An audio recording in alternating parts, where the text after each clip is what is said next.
So we had cut the cap tube, put new cap tube for here.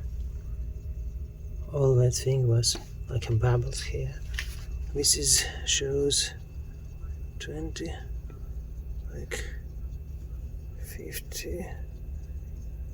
This is like, yeah, it's look like a restriction